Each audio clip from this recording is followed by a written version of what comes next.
Y él duró 3 o 4 meses en México, haciendo levantamiento y estudiando con su equipo criminológico, sociológico, criminal, forense, analítico, filósofo, tiene de todo. Y la conclusión es: no hay solución. Desde antes de Constantino era la iglesia, por eso la iglesia asume el poder y la potestad de la Edad Media. Todo aquel que sabe de esa historia de las drogas, que él era el auténtico dueño del cártel de Sinaloa, que fue lo que dijo el Chapo. El Chapo dijo: aquí pasó lo mismo con Trujillo, lo mismo pasó en América Latina con varios dictadores. Llega el hombre fuerte, el hombre que encarna y el hombre que va a recuperar el Lebensraum, que era Conozco un caso del este del país, que me guardo los detalles, de un tipo hiperpoderoso y fue electo legislador. Superpoderoso. Extremadamente poderoso económicamente hablando, casi analfabeto. Una conversación sobre poder al más alto nivel con Ricardo Nieves. Tú eres médico, abogado, pero te ha tocado darte a conocer hablando de política y temas sociales, y casi siempre desde la óptica del poder. ¿Cómo tú defines el poder, Nieves? Bueno, lo primero es saludar a Neuri, y después de tanto tiempo que habíamos orquestado la idea, ¿no? Sin concretarla, de dialogar sobre este tema. Te agradezco de corazón. Y al equipo. Un honor tenerte acá. Adelante, hermano. Gracias. El poder es el mismo siempre. Lo que cambia la forma de dominio. Vamos a decir, el poder es no solo la influencia y la potestad que yo puedo ejercer sobre otro, que puede ser individual o grupal, sino también la concreción de ese dominio en las decisiones, incluso en el designio de la vida, que puede ser de una comunidad, de una persona, de un estado, de un país. Es el ejercicio, la potestad suprema que se ejerce con dominio y que puede llegar al control sobre los demás, con una capacidad que obedece al contexto en que se desarrolla y a los arietes que le soportan. Vamos a decir, no es lo mismo un poder legítimo que uno ilegítimo, un poder usurpado, pero son formas de poder igualmente. ¿Qué diferencia el poder legítimo del ilegítimo si en esencia se trata de ejercer tu voluntad a través de otro o de hacer que otros hagan tu voluntad? Porque en un momento determinado de la historia y de la conciencia humana se hizo un contrato social. Y yo decidí cederte una parte de mi voluntad, de mi designio, de mi libre albedrío, de mi vocación de actuar y de libertad, a cambio de una serie de garantías y seguridades que tú me ofrecías como contrapartida. Por eso se habla de la visión contractualista del poder. Pero ese es un elemento muy, pudiéramos decir, muy moderno con relación a la concesión protohistórica del poder. Es decir, el primer emperador, y se toma como marco de referencia porque ahí mismo vamos a ver lo que es el imperio y qué significa imperar. El primer emperador se considera, si no me falla la memoria, que fue Sargón I, que también se llamó Sargón el Grande, fundador del imperio acadio, lo que es Sumeria, la media luna fértil que es Mesopotamia, lo que es Irak hoy. Fíjate que ahí estaba la ciudad de Ur, que es se considera la más antigua. Ahí nació la escritura, ahí nació el comercio y ahí nació el primer imperio. Sargón se considera que en su periodo es que se funda la primera escritura cuneiforme. Y digo esto porque el lenguaje es una forma de poder. Cuando tú dominas el lenguaje y cuando el lenguaje brota, eclosiona, el poder que da es enorme de un grupo sobre otro. Por eso los que aprenden a leer y a escribir en la primera etapa del periodo, fundacional de la lengua, la que fuere, cuneiforme, demótica, la que fuere, la primera manifestación, los pictóricos, pictográficos, ejercen un poder bárbaro sobre los que no saben absolutamente nada porque están ciegos. Sargón, estamos hablando de 3.000 años antes de Cristo, 2300, 2400, 2500. Funda el Imperio Acadio. Y ese modelo se extrapola a todos los demás grupos humanos que ejercen el poder desde entonces. Y de ahí en adelante, lo que ocurre en esa zona ya de historia conocida. ¿Por qué se habla de esa zona como la fundación de la concesión del poder? Bueno, es la que tiene registro. Pero estamos hablando de un periodo muy antiguo, muy histórico. Ahora que se ha escarbado tanto en este tiempo, se descubrieron, y esto lo dice Yuval Harari, se descubrieron unos escritos en Göbekli Tepe. Eso es al levante, hacia el noroeste de lo que es Turquía hoy. Señores, ahí encontraron arcilla, barros, vasijas y familias enterradas con su animal, que regularmente era un perro. O sea que, fíjate que esa teoría derrumba la clásica teoría de que el perro tiene 10.000 años cuando nació la agricultura. No, esa historia tiene 15.000 años. Göbekli Tepe, que ya es un patrimonio de la humanidad, por cierto, conservado.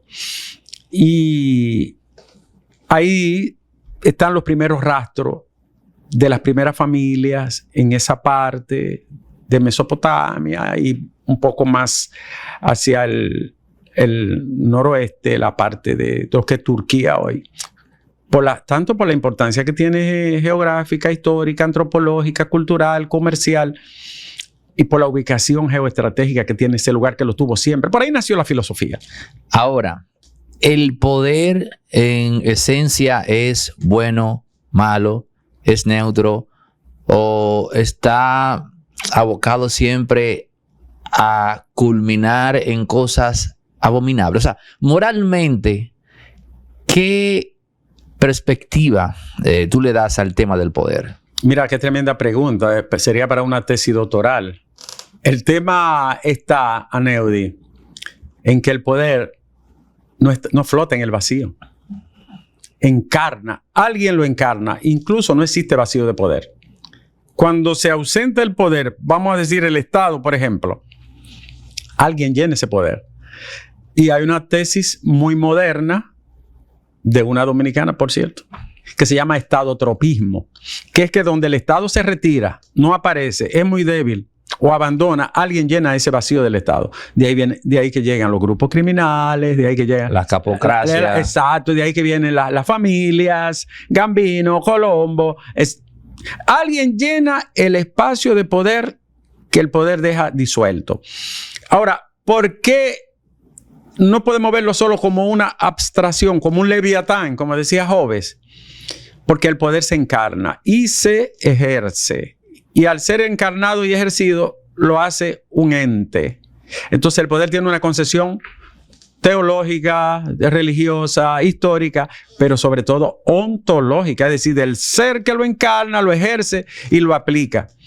¿Es malo o es bueno? Es una pregunta de valoración. La modernidad y la tardomodernidad nos han enseñado que lo que da esa característica o le atribuye esos fundamentos es la legitimidad que pueda poseer o la ilegitimidad que nazca de él. Un poder usurpado, un poder arrebatado, un poder impuesto, tiene consecuencias. Y un poder legitimado por la sociedad con sus imperfecciones, porque obra humana ninguna es perfecta, pero un poder legitimado, bueno, pues es aceptable, no como bueno o malo, sino como legítimo, ilegítimo y auténtico. Bueno, ahí tú me llevas entonces al tema de la Alemania nazi. Tú sabes que ahí Hitler conquistó a las masas. Hay quienes hablan de una ética de poder que creó Hitler de cara a esas masas para llevarlas a su redil, pero en retrospectiva todo el mundo entiende que lo que se hizo allí era moralmente malo. Ahora, el poder que él conquistó o cómo él llegó al poder, amén de las urdimbres políticas, se puede decir que es un poder legítimo, porque hasta muy entrada la Alemania nazi, Hitler contaba con el apoyo de la gente, la gran mayoría, Eso comenzó a cambiar cuando la gente comenzó a ver los estragos de la guerra en Alemania. Entonces, ahí, cuando tú me planteas esto, yo me voy a ese caso porque creo que ese tipo de casos, pues como que hace la cosa mucho más difusa. Qué bueno que lo enfoca así. Un poder puede nacer legítimo y puede nacer con todo el bagaje y la autenticidad de un poder legitimado. Y sin embargo, puede derivar en una condición ilegítima de usurpación y puede contravenir incluso los valores humanos más primarios, como ocurrió en Alemania. Él llega porque Hindenburg cede ya, gana unas elecciones, se hace canciller y gana por una mayoría de votos. Y esos primeros 4 años fueron gloriosos. Pero de una manera espectaculares. Lo que pasó en 4 años en Alemania después del derrumbamiento de la República de Weimar, es algo fenomenológico. La industria, la infraestructura, los premios Nobel. Y hay un genio económico ahí olvidado porque colaboró con la Alemania nazi, bueno, alemán al fin, pero que era un elemento que sin dudas para mí estaba a la altura, por ejemplo, de un John Maynard Keynes. Hablamos de Hjalmar Schacht, el arquitecto económico del milagro nazi. Solamente escarbando en la historia de Alemania, tú te encuentras con ese nombre, porque de otra forma no te lo vas a encontrar. Hjalmar Schacht, adelante. Sí, es una reconstrucción enorme porque Alemania había quedado, desde el punto de vista espiritual del pueblo, del Zeitgeist, del tiempo espiritual de Alemania, había quedado muy lesionado por los acuerdos de Versalles, donde le quitaron una parte, Lorena, Alsacia sí, y un buen trozo del Rin, de la orilla del Rin occidental. Entonces, el pueblo alemán se sentía humillado, y aparte de eso se suma la crisis que inicia en los años 20 y el desmembramiento de la República de Weimar, que es una especie de welfare state, y que la manera, pudiéramos decir que es la semilla del estado de bienestar, del modelo que nosotros llamamos como el estado protector, que pare el estado social de derecho. ¿Qué ocurre? La crisis de los años 20, que estalla de manera definitiva en el 29, con aquel día oscuro, ¿verdad? De octubre. Exacto. Del jueves, porque fue un jueves. Eso derrumba todas las expectativas. Por eso, fíjate que los grandes momentos, incluso de los grandes autócratas, siempre están rodeados o cuentan con la plataforma de un momento de derrumbamiento espiritual, psicológico, emocional y económico. Aquí pasó lo mismo con Trujillo, lo mismo pasó en América Latina con varios dictadores. Llega el hombre fuerte, el hombre que encarna y el hombre que va a recuperar el Lebensraum, que era el espacio vital que ellos entendían que necesitaban para expandirse geográfica y cultural y económicamente. Y eso lo hacen sobre la base de un Weltanschauung, que es como una especie de cosmovisión alemán. Esas dos filosofías del poder político siembra en el corazón de los alemanes, porque hay que decir, Aneudi, no es verdad que una transportación continua de cadáveres y de seres humanos para ser llevado a una cámara de Gaia y a los hornos de Hitler, no es verdad que los alemanes no lo sabían. Y la gente que hacía eso eran, y por eso le escribe Hannah Arendt la banalidad del mal. Lo que ella quiere decir es que la gente que hacía eso eran gente normales, profesores, filósofos, ingenieros, sociólogos, médicos, educadores, que pagaban sus impuestos, que iban a la iglesia y que se portaban bien. Sin embargo, cometieron la monstruosidad que Adorno llama la oscuridad de la ilustración más bárbara, que es el holocausto. Entonces el pueblo, o sea, alguien sabía. O lo que decía Heidegger, de que la civilización no elimina la barbarie, sino que la hace más sofisticada. Teorizó mucho sobre eso. el gran cerebro, el monumental cerebro de Heidegger. Para mí que Hannah Arendt en buena medida, que fue su alumna y su novia. Para mí que... Hay una novela de su idilio amoroso. No sabía. La tengo por ahí. Una novela de lo de ellos y las cartas que intercambiaban. Sí, enseño por ahí. Dos genios que pudieran tener sus defectos, sus debilidades, como tienen todos los humanos, pero dos genios que coincidieron. Pero ven acá, Heidegger era ateo. Porque él tenía una frase bíblica en la puerta de su casa. O sea, a la entrada de su casa, en la puerta, había una frase bíblica que hablaba de que el conocimiento del corazón está por encima del conocimiento de la razón. La frase es poética. La olvido ahora lamentablemente, pero es una frase que habla de que siempre escucha tus instintos por encima de la razón. Lo que ocurre con Heidegger, y volvemos al tema en solo segundos, lo que ocurre con él es que él es de una familia religiosa que le había inculcado el sacerdocio. Heidegger se estaba preparando para ser sacerdote, pero él se lee a Bretano y se lee el ser y las interrogantes que genera el ser en la filosofía desde los presocráticos hasta Kant. Y dice, ¿qué es esto? Aquí hay un salto de más de 2200 años. Nadie más se ha vuelto a preguntar por el ser. Entonces de ahí que viene la pregunta por el ser. Warum sein? ¿Por qué el ser? Y la pregunta por la metafísica. Él hace la pregunta por la metafísica para negarla. Heidegger para mí era nihilista. No existencialista. Para mí era nihilista. No creía en nada, ni nadie, ni nada de eso. Planteaba la cosa, ni siquiera te daba una respuesta. Porque Heidegger lo que hace es que le dice toda pregunta es una forma de búsqueda. Y la verdad solo existe cuando es desocultada. Por eso se va al término griego aletheia, que aletheia quiere decir desocultar aquello que está oculto. La palabra existencia, quien la explica por primera vez, increíblemente, Heidegger. Exist, que está en todo el idioma, salida. En inglés, en francés, en alemán. Existencia quiere decir lo que se saca, lo que sale, lo que brota, lo que sale a la luz. Existencia. La esencia de aquello que está oculto y sale. Por eso el sujeto, sub y etum, está sometido, sub, debajo, y etum, eyectado. Está sometido y eyectado y arrojado a la vida. Por eso Dasein, el ser ahí. Es formidable lo que se acabas de poner un ejemplo de por qué no dejarnos engañar por la somos-semántica. Porque eso que tú acabas de explicar es contundente, sí, es revelador sobre la base de que es un significado que no es relativo. Eso que tú explicas es un significado que se mantiene en el tiempo.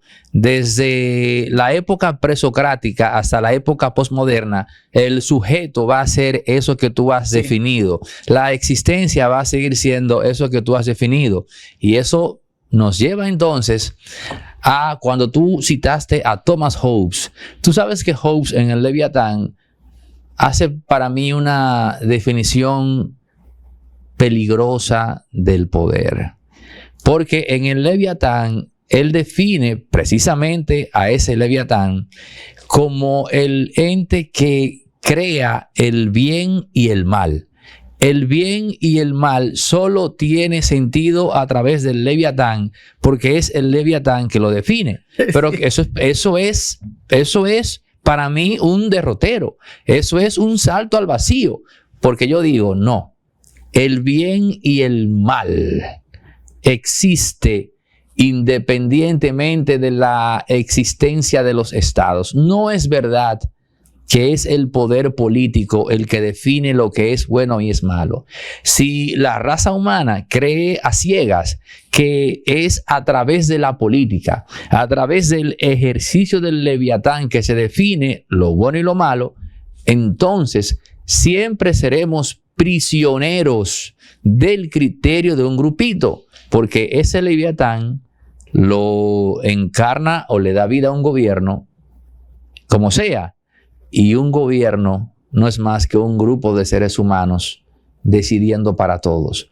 Pero ocurre que ese grupo ese grupo que es gobernado debería tener un criterio propio de lo que es bueno y es malo. Particularmente yo estoy convencido de que tenemos una estructura independiente al ser humano que determina lo que es indiscutiblemente bueno y lo que es indiscutiblemente malo. Nuestra razón es el elemento, la facultad que usamos para descubrir esa estructura. Mira qué ocurre. Por eso hay que situar, no existe sujeto sin contexto.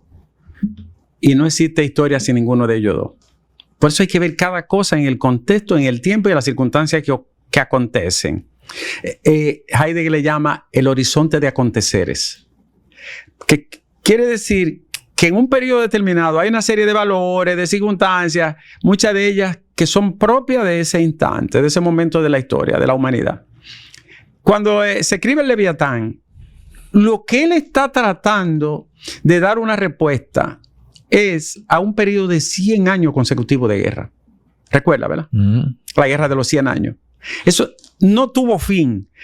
O sea, la humanidad en ese momento... Se publicó después de la Paz de Westfalia. La Paz de Westfalia 1648. La Paz de Westfalia llega para ya, vamos a decir, finiquitar en términos formales, legales y geopolíticos aquello que había sido el desbarre de 100 años de guerra que asolaron a Europa de manera interminable, sobre todo con un matiz muy religioso. ¿Qué hace la Paz de Westfalia? Traza las primeras fronteras, crea la potestas exercen civitas, la potestad suprema de la ciudadanía y la potestad suprema del Estado. Nace lo que nosotros llamamos soberanía en términos formales. Se crean las primeras fronteras. Pero esa soberanía era básicamente para limitar la influencia de la iglesia. Sí, pero es correcto. Pero se crean también los primeros estados nacionales modernos que dicen, mira, esa tierra de aquí para allá es mía. Porque recuérdate que antes de eso lo que había era como una especie de comunidad de hordas. Porque ¿qué ocurrió? Que al caer el imperio, en el 476 en Occidente, lo que primaba eran los ejércitos privados que los señores feudales le tenían para garantizar la protección de su territorio, de su propiedad, de sus abadías, de sus castillos. Los que fueron los esclavos del imperio y del periodo anterior a él, son los que se convierten en vasallos y serviles y sirvientes de los nuevos depositarios del poder, que son dos entes. Los señores feudales, que posteriormente serán los burgueses, de alguna manera, y el único instrumento que estaba organizado, educado y que tenía jurisdicción y competencia, que era la iglesia, que tenía sus diócesis, sus arquidiócesis, tenía sus abadías, tenía sus ermitas, sus iglesias. O sea, el único organismo que tenía educación, porque había ido paralelo con el imperio desde antes de Constantino, era la iglesia. Por eso la iglesia asume el poder y la potestad de la Edad Media, porque no hay nadie más que pueda hacerlo. La mayoría de la gente era analfabeto y no tenía una comprensión del Estado y del poder. La iglesia sí lo sabía. Entonces ahí juega un papel un hombre determinante que se llama Clodoveo, que es uno de los primeros monarcas, y dice, espérate, y se expande el poder. Y llegan los primeros, las primeras monarquías, que precisamente es en Francia, y se expande a todo el mundo europeo. ¿Qué hace Hobbes? Hobbes, sí, un hombre para su época brillante, pero él creía que la maldad humana era íncita. Por eso hablaba intrínseca. Por eso él hablaba del opus homini. Lopus, el hombre es un lobo para el hombre, y uno aprende a domarlo, a domesticarlo. En cierta forma tenía razón, pero llega entonces y le responde Rousseau, dice, no, el hombre nace bueno. Aquello que lo daña y lo encadena es los valladares que la sociedad le traza, los límites, los problemas, los vicios. Y entonces ahí viene la discusión, nace bueno y se vuelve malo, nace malo o es malo por naturaleza. El hecho es que el Leviatán para su tiempo era una superación cosmogónica y cosmológica del poder teóricamente hablando, políticamente hablando, enorme, ¿no? Bárbara. Pero no estaba completa del todo. Debieron de completarlo los enciclopedistas, los contractualistas que le siguieron, Locke, sobre todo John Locke, y Rousseau, y quienes le continuaron hasta desembocar en el enciclopedismo y la Revolución Francesa. Fíjate que no digo que sea bueno o sea malo, sino ese proceso dialéctico evolutivo que supera el periodo de la Guerra de los 100 años de carácter muy religioso. Y luego, y eso, no vamos a hablar de la Guerra de los 1000 años, que fue un milenio peleando y disputándose uno contra otro. Tierra, bienes, propiedades y poder geopolítico. Hobbes arrastra el tema de la maldad porque no conocía la neurociencia. Si hubiese sabido que uno solamente nace con un cerebro, salvo los casos excepcionales de la psicopatía y las sociopatías, que son connaturales o genéticas, él no comete el sacrilegio de decir que el hombre es malo por naturaleza. El hombre es lo que hace con lo que hicieron con él y la mujer también. Y eso posteriormente se corrobora con la respuesta científica que dan las diferentes disciplinas al respecto. Lo importante es que Hobbes siembra la base para el Tratado de Westfalia, que es lo que le da forma a la Europa que conocemos hoy. En términos, vamos a decir, embrionarios.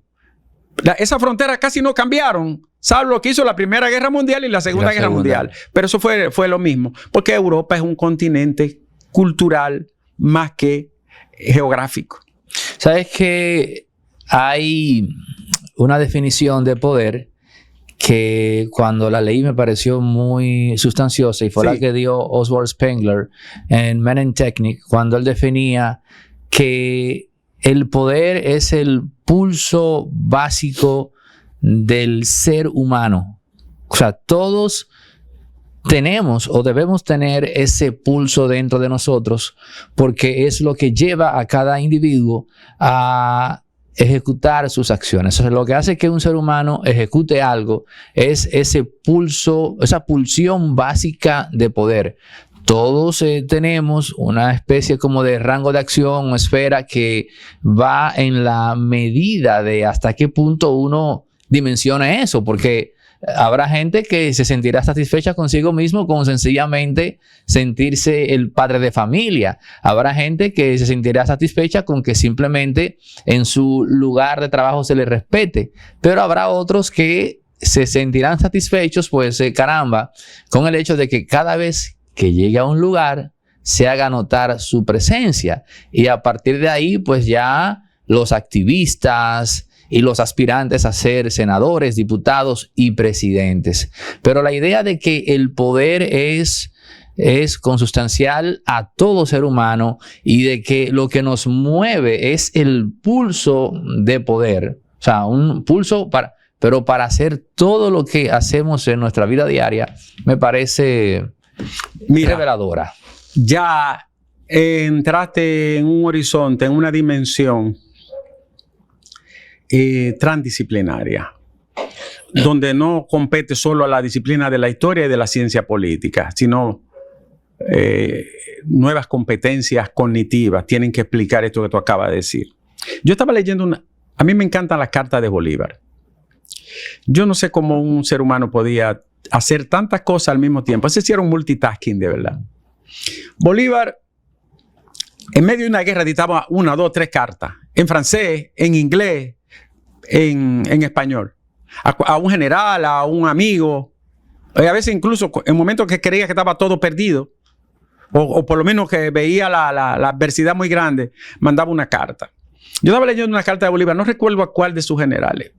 Es una carta corta. Y dice, recuerde que yo no sé escribir. Para eso me valgo de un amanuense. Sin embargo, él lo editaba de una manera tan perfecta, tan bien hilada, tan bien atada, tan bien tejida, y con una profundidad tan honda, y con un uso del lenguaje tan yo diría, tan bien definido, ¿no? Pero como que él quiere transmitir. Y estamos hablando de un tipo que estaba en medio de una guerra de independencia y le buscaba a su amanuense, creo que era José Palacio, uno de ellos, no sé cuál, y le editaba la carta. Y siempre decía que si él hubiese tenido chance le escribía a mano, pero no podía. sabe que escribir es mejor para uno transmitir la idea que editar. Porque esta es una idea suelta de pensamiento, mientras que la otra es una idea atada al símbolo y a la idea. Una grafología. Entonces, ahí Bolívar le hablaba del poder. ¿Qué es el poder? Le decía, que por el que tanto luchamos. Para mí es hacer los hombres libres, decía él. Pero como todo hombre grande tenía su ego, indudablemente. Y tenía sus contrarios, sus enemigos. Por ejemplo, Páez lo denostaba, y ahí en esa carta le hace referencia de que Páez solo resaltaba cuando él perdía. Perdió en Berruecos, perdió en Puerto Cabello, perdió en tal sitio. Dentro de la guerra perdía batallas, que tenía que replegarse. Entonces Bolívar decía como, qué ingrata es la memoria de los hombres cuando del poder se trata, que solo refleja, dependiendo de la voluntad, si la voluntad era buena o era mala, aquel momento de la desgracia, nunca resalta la luminosidad de los... Y yo gozaba leyendo esto.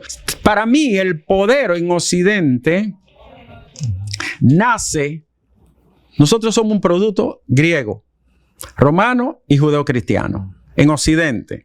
Para mí el poder nace desde el momento que un hombre dice, yo puedo encarnar la ley, el Senado, la voluntad y la voluntad general. Yo puedo declararme imperatum. Y además de eso, yo puedo ejercer mi autoritas, mi suprema potestad sobre todo lo demás, siempre que sea en favor de Roma. Ese señor se llamó Augusto. Él funda la idea de la autoridad y la potestad, que luego continuará el imperio y luego continuará la monarquía y luego continuarán los gobernantes. Eso lo hace el primer emperador de Roma, que gobernó del año 27 al año 27 antes de Cristo al año 14 después de Cristo. 41 años, el que más duró. Me hablaste de Bolívar, de batallas, y me hablaste de los griegos. Entonces me recordaste, si se quiere, no a la más formidable figura griega en el campo de batalla, no, sino quizás el más ingenioso en términos genéricos, Alcibíades. En una ocasión, Alcibíades, en una situación en la cual Atenas tenía que buscar dinero sí o sí, porque ya incluso los fondos que dejó Pericles de 1000 talentos de emergencia se habían agotado. Entonces se van a una especie como de searching hacia afuera en otras ciudades-estado. Entonces tú me recordaste, no sé por qué, pero esto es formidable, el caso de Selimbria. Déjame hacer el cuento largo corto. Tenían todo preparado para invadir Selimbria, pero la invasión era básicamente tomar el palacio y desde el palacio pues ya subyugar a la población.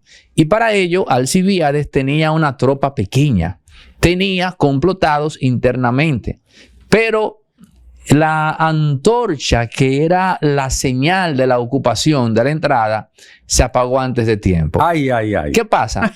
Alcibíades con su instinto dice, bueno, esto está mal, el plan no es lo que tenemos o no salió, pero vamos a entrar. Alcibíades, el general, aquella figura emblemática, tan polémica de la antigua Grecia, entra. Cuando llegan a Selimbria, se encuentran con que el ejército de Selimbria los está esperando. A una pequeña, pon tú ahí, tropa de ataque. Responder a eso era un suicidio, era una causa perdida. Pero Alcibíades tampoco podía huir. Huir, mandarse en buen dominicano no era una opción. No era opción. Pero si yo combato, esto es un suicidio. ¿Qué hacer? Y esto lo narran los historiadores antiguos. Oye, hermano, lo que pasó. Alcibíades manda a sonar la trompeta, que en esos tiempos era el código de cese a batalla. Cuando había dos bandos enfrentados y sonaba una trompeta, la guerra se detenía. Y ambos bandos, no atentos a lo que iba a comunicar un general. Bueno, pues Alcibíades manda a tocar la trompeta. se desmonta de su caballo desarmado y va tranquilamente al terreno del ejército de Selimbria, un terreno donde él es totalmente frágil y está a expensas de que cualquier soldado, pues con su brazo, una lanza, y te fuiste, bueno, desarmado, y dice: pueblo de Selimbria, una batalla en este momento sería una pérdida de tiempo, porque a este segundo, ahora mismo, el glorioso ejército ateniense tiene esta ciudad totalmente rodeada. Pero no solo el ejército, no solo lo que en aquel entonces era la falange hoplita, no solo nuestras falanges hoplitas, sino también nuestras gloriosas e invencibles embarcaciones de trireme. Ni siquiera podrían escapar porque serían cazados en el mar. Pero mentira, no había nadie. No había nadie. Nada más estaba él y los 2 o 3 chivitos que lo acompañaron. Y dice él: ahora, este derramamiento de sangre puede evitarse. Este derramamiento, este desperdicio de vida de sus jóvenes soldados, y apelo a la sabiduría de sus ancianos. He venido aquí, estoy aquí porque he venido a entenderme con ustedes.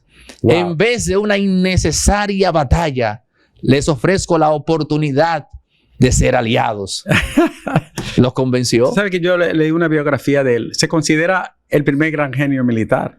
Era un estratega de primera. Te hice un solo cuento, sí, hay otros,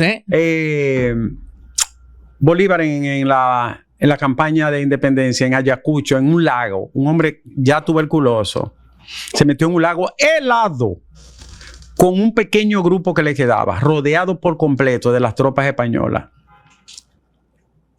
Ya entregados, dijeron: si ellos no se van en horas, morimos todos aquí congelados. No vamos a dejarnos matar ni por las armas españolas coloniales. Dictó ahí mismo un decreto, no se paraba. Un decreto: nadie puede encender una cerilla, nadie puede prender un fósforo, nadie. General, tenemos que despedirnos de nuestra familia, déjenos escribirle y mandar un correo y dile para que nadie. Y un general desobedeció y escribió a su madre, prendió como un lucerito, y Bolívar dio la orden de una vez de fusilarlo ese. Y cuando él estaba sentado en cuclilla, Bolívar se le pasó por detrás y le dijo: mire, usted ha sido en este mismo momento designado a llevar a un pelotón. Y el hombre, de manera inteligente, yo pensando en lo que tú decías de Alcibía, dijo: ¿por qué tiembla, corazón, si detrás de ti hay un corazón tan grande? Y lo perdonó. Fíjate, leyendo más lejos. ¿Por qué tú tiemblas, corazón mío, si detrás de ti hay un corazón tan grande? Y Bolívar le dijo: está bien, está perdonado. Apeló a su ego, con inteligencia, lógicamente. Una cosa que te quería decir: el poder es voluntad y ejercicio. Schopenhauer tiene una obra que se considera uno de los 10 textos más importantes para entender esa cosmovisión. El mundo como voluntad y representación. Die Welt als Will und Vorstellung. El mundo como voluntad y representación es eso que tú acabas de decir. Esa pulsión. Pues tú puedes tener el poder y si no lo ejerces no existe. Tú puedes tener la voluntad de... Por eso Schopenhauer establece una diferencia enorme entre el deseo y la voluntad. El deseo es un querer que las cosas ocurran, pero yo no hago lo necesario o no hago. La voluntad es querer que ocurran y hacer todo lo necesario para que eso se concrete. Incluso si no llego a lograrlo, me quedé en el intento. Eso es lo que fundamenta la tentativa en derecho. Me quedé en el intento porque hice todo lo necesario para que llegara, pero no lo pude alcanzar. El poder es esa soltura de la voluntad tendente a conseguir un fin y hacer todo lo necesario para que esto sea alcanzado. Desde el punto de vista filosófico, el poder es esa manifestación que tú acabas de decir. Por eso cada ser tiene esa pulsión, esa voluntad, esa Willen, como le llama él, de hacer, de no hacer. Lógicamente, ni es perfecta ni es ilimitada. Pericles es a la política lo que Newton es a la física. Para mí es irrefutable que cuando en términos humanos se habla del canon por el cual se debe cortar y medir al político, antes y después ese canon tiene que ser Pericles. Hablabas del poder y en tu idea está implícito el sentido de la mesura, la virtud del equilibrio. Y cuando tú lees sobre Pericles es increíble porque, había temas de corrupción en la antigua Grecia. Claro. El círculo completo de él, Damón, Anaxágoras y otros fueron, y Fidias también, fueron señalados en actos de corrupción y al mismo Pericles se le hicieron acusaciones. Pero todos coincidían en que este hombre era un elemento que tenía un sentido de la proporcionalidad, un sentido del equilibrio, a pesar de pertenecer quizás al clan más acaudalado, los Almeónidas. No fue un hombre que hizo uso de eso. Siempre se le describió como un elemento frugal, a pesar de que él era asquerosamente rico. Sí. Frugal. Siempre se le vio como un hombre respetuoso. Siempre se le definió como un elemento que tenía total dominio de sus emociones. Solamente cuando murió Páralo, su hijo, a raíz de la peste que se lo llevó a él después en el 429, se le vio compungido. Y eso cuenta Plutarco, por ejemplo, que ver a Pericles por primera vez como un dejo de una falta de dominio de sus emociones causó impacto, porque nunca antes se le había visto, si siquiera, dominado por sus emociones. O sea, un asunto viejo increíble. Sí. Pericles es un personaje extraordinario. Hace muchos años yo leí, a mí me encantan las biografías, y Stefan Zweig lo toca, dice que era el tipo perfecto para ser estadista. Era general, era orador excelente, era inteligente, era guapo en el sentido de elegante, tenía una memoria de espejo, un tipo que recordaba de una manera increíble, tenía formación, fue tribuno, tenía todo, y aparte de eso aplicó la democracia. Democratos, que no la había inventado él. Dicen que el primero que Clístenes, se la adjudican a Clístenes, sí, otro pero a Solón. Solón fue el primero que habló de un gobierno que participara el pueblo, pero Clístenes que teoriza sobre ella. Y Clístenes también crea, si se quiere, la famosa Asamblea Popular griega. Sí, porque él creía en esto. La primera ágora, que no es Agora Mall, nace en ese periodo de manera auténtica, porque los griegos tenían dos formas de organización. La pública, el ágora, que los romanos lo copian y le llaman foro. Y la privada, el oikos. Oikos, de ahí que viene la palabra ecología y esto. Oikos quiere decir la interna, la de la casa, la del hogar. Los romanos lo copiaron y le llamaron domus. De ahí que viene mayordomo, etc. Porque los romanos copiaron. Tú y yo estamos aquí hoy sentados. Porque los romanos se metieron en el año 146, 149 a Grecia a invadirlo. Y realmente fue Grecia que lo conquistó a ellos. Y de ahí salió una mezcolanza grecolatina, que es lo que somos nosotros. Pericles, lo más importante que hizo Pericles, hizo muchas cosas importantes. Construyó, creó instituciones, estableció el sistema democrático de manera, vamos a decir, embrionaria. Pero para mí lo más importante fue la educación pública. Es Pericles quien hace de la paideia, que quiere decir sobre la educación de los niños, un bien público. Al punto que los sofistas habían creado una educación privada por paga. Bueno, Protágoras también compartió con Pericles. Sí. Estamos hablando del siglo V, mediado, principio del siglo V de Grecia, que Pericles también fue protagonista Grecia tuvo dos grandes conflagraciones y largas. La guerra médica contra los persas. Contra el imperio persa y la guerra del Peloponeso, que fue contra Esparta, Atenas. Pericles es protagonista de esto. Pero más que su epopeya militar, es lo que sembró Pericles. El hecho, Felipe él consideraba la oratoria como una virtud. La oratoria que luego es en la Edad Media asumida como una disciplina del lenguaje necesaria dentro del trivium que creó la universidad, porque la universidad nace en la Edad Media, pero mirando hacia el mundo greco-latino. Entonces, Pericles hizo la educación pública. Para todos los niños, la educación. Naturalmente, no incluyó a los esclavos. Quienes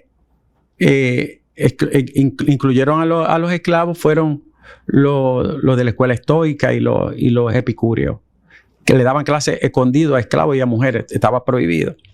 Pero como quiera, lo que él hizo es muy grande.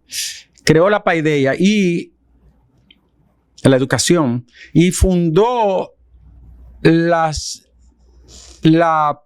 politeia, que es el poder de la ciudad-estado, sobre tres ejes fundamentales que todavía al día de hoy nosotros sustentamos. Episteme, pensamiento racional, había que preparar a la gente. Paideia era la forma de hacerlo, la educación. Nomoi, tiene que haber leyes. Nomoi viene de normas, tiene que haber reglas, tiene que haber leyes. Y lo más importante, para que se complete eso y la ciudad sea virtuosa, debe de incorporar la arete. Arete es la virtud. Y de ahí es que nace el pleso de las virtudes y de los valores éticos. Exactamente. Entonces él fue un visionario, fue formidable. Naturalmente, Grecia sufrió mucho después de la guerra del Peloponeso, una decadencia, mil cosas, hasta la llegada de Alejandro, que recupera el mundo helénico y vamos a decir como que extiende lo que Pericles había iniciado. Aunque quien entra, completando esa idea, quien entra en Grecia y la toma y la conquista por parte de Macedonia es un general, porque ya él había muerto ya para el 322, y quien hace eso es Antípater o Antipato, como sea que se traduzca. Que ahora que tú hablas de la oratoria. Para hablar solo de la oratoria, que además debía de tener elocuencia. Demóstenes se liquida él mismo con una persecución porque él era un símbolo de Atenas. Sí. Y yo no sé cómo tú lo ves, pero Cicerón es capturado por los soldados de Marco Antonio, lo liquidan. Y Demóstenes lo que hace es que decide quitarse la vida cuando ya él ve lo inminente. Entonces, y Séneca por lo de Nerón, es lo mismo. Séneca se suicida y se corta las venas. Los sabios, la lucidez siempre ha tenido problemas con el poder. Toda la vida y ahora también.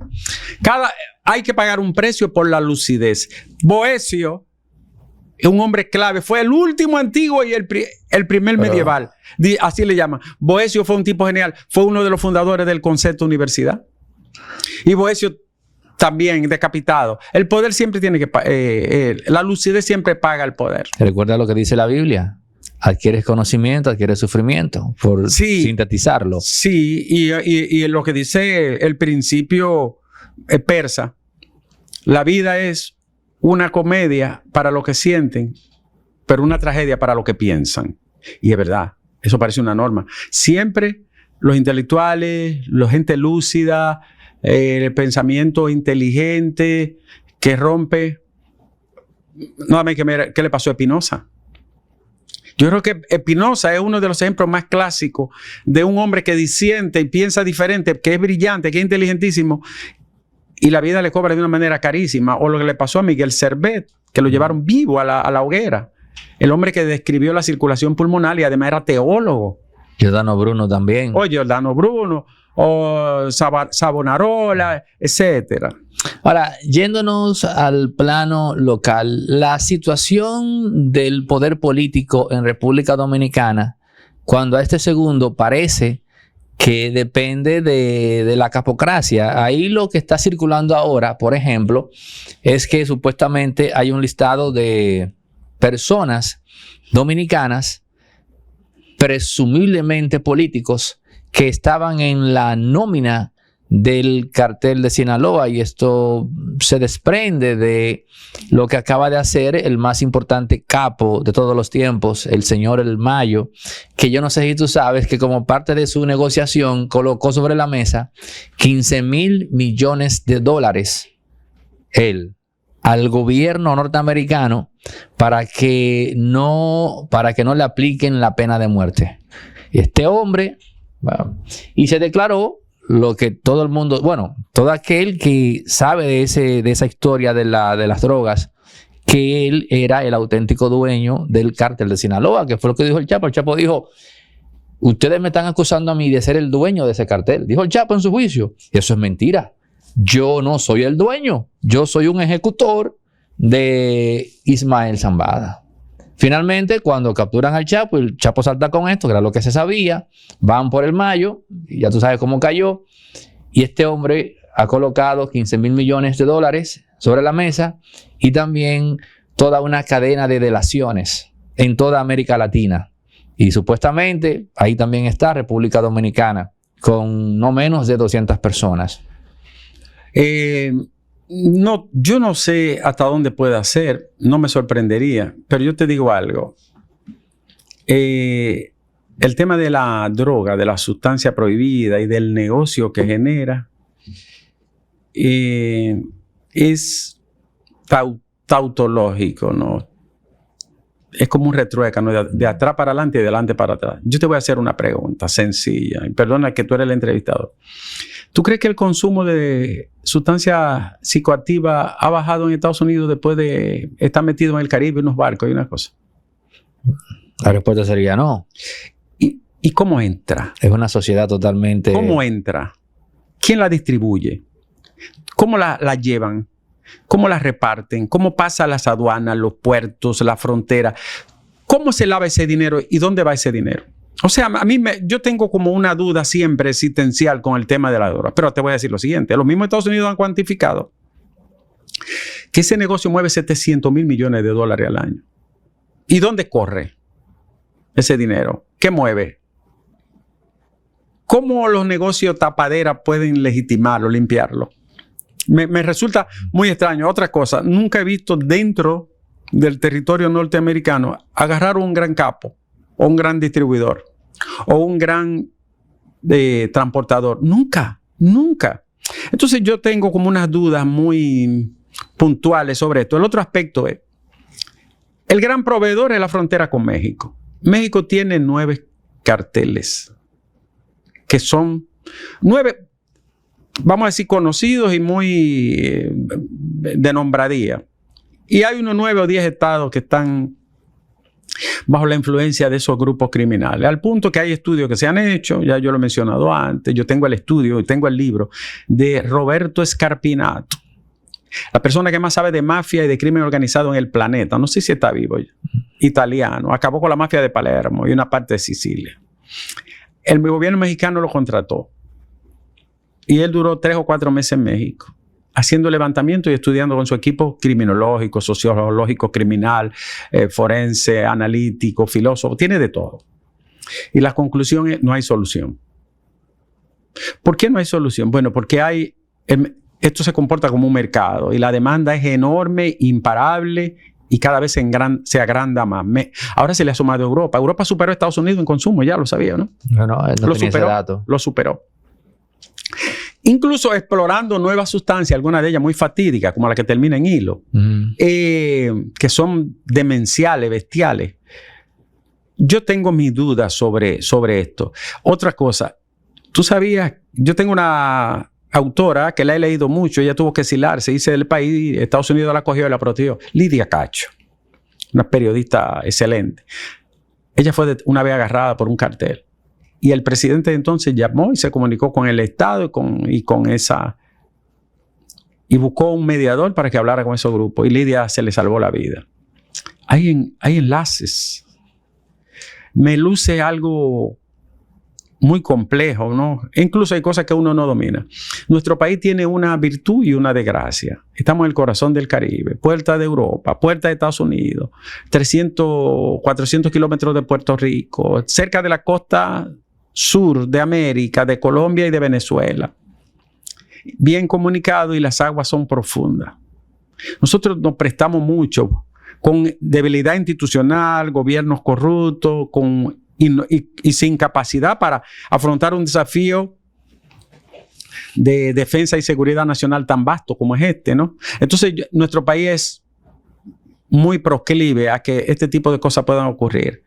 Porque yo estaba viendo un reportaje de Toño Leña, ¿qué se llama?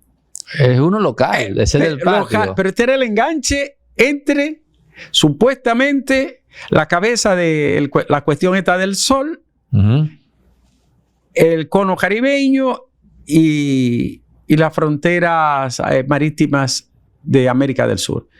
Este muchacho, casi analfabeto, de un pueblito del Ceibo, tenía todas esas potestades. Yo no me sorprendería de nada, pero con el tema de ayer, vamos a decir, hace 24 horas, bajó el consumo. Tenemos, tristemente, lamentablemente, en Estados Unidos, 30 millones de consumidores. Son 60 millones de hoyos de narices, digo yo. Bajó ayer, se disminuyó a 0, a 10, a 3, a 20, a 15. Tengo mis dudas. Solamente el lavado produce 400,000 millones anual.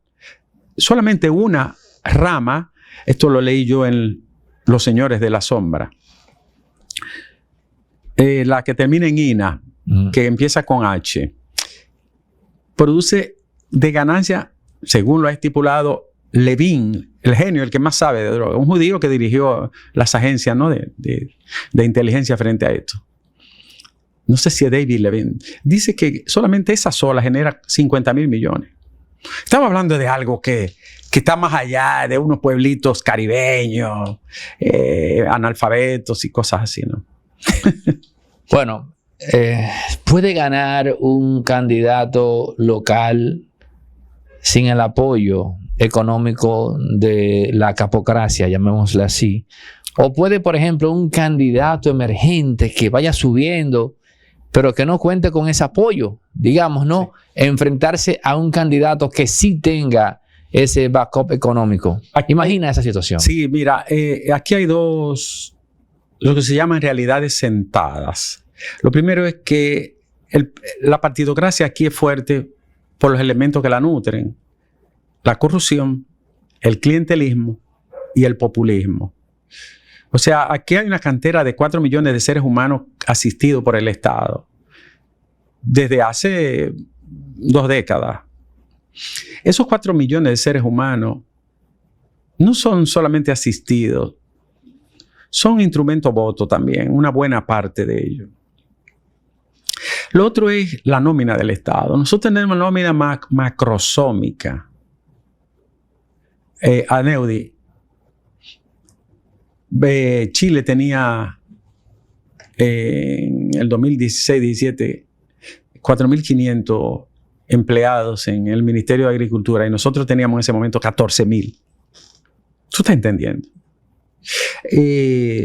Nosotros tenemos una nómina monstruosa que se agranda cada vez más, se ha agrandado en el presente, en este gobierno. Nosotros tenemos un sistema clientelista que su moneda de cambio es la corrupción.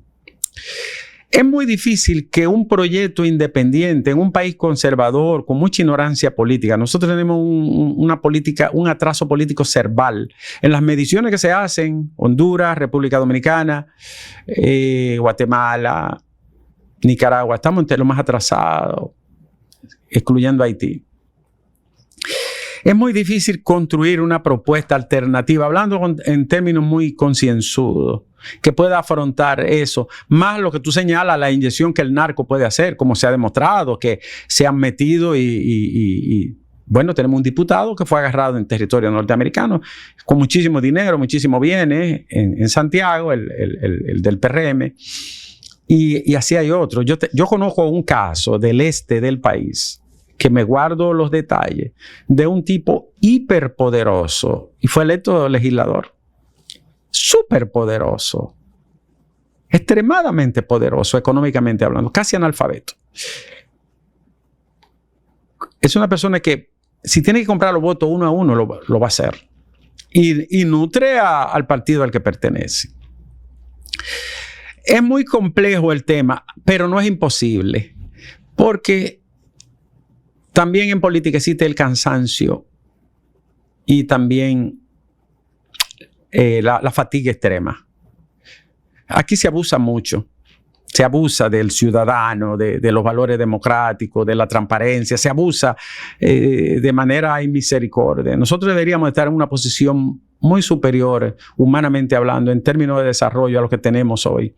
Y no ha sido posible, sobre todo por la negación de la educación y de la oportunidad que la gente se merece. No es que yo lo descarto, pero sé que es una batalla, es una odisea, es algo épico que hay que hacer, una buena propuesta, convencer a la gente. Porque otra cosa es que el electorado se enamora o sigue a alguien sin propuesta. Bueno, eso viene siendo así desde la antigua Grecia. Sí.